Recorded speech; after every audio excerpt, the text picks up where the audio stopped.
Tom Garrett, you call yourself a Cuccinelli conservative. There are a few people who are in elected office today that I'm excited about. Ken Cuccinelli is one of them.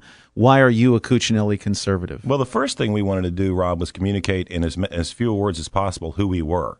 And I believe that the brand standard for conservatism in Virginia in 2011 was Ken Cuccinelli, and Absolutely. so there's two words.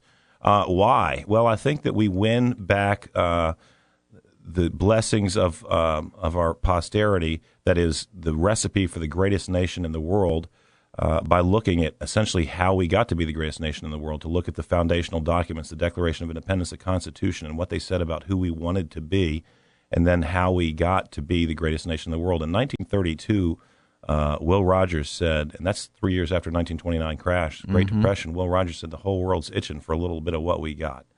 And that was so, even in bad times, people recognized that America was the place to be. Well, we've diverted so far from the original concept of federalism. We've turned on its head the idea that we're endowed by a creator, meaning that neither man nor government can give rights. They can only take away rights or protect rights. And we've turned on its head the idea of limited federalism as outlined by Hamilton and Jay and Madison.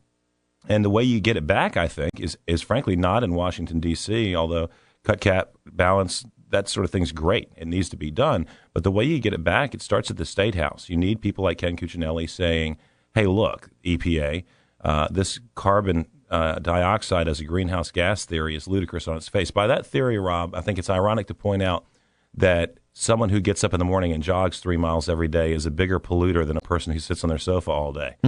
And because by virtue of the level of greenhouse gas emissions as defined by the EPA.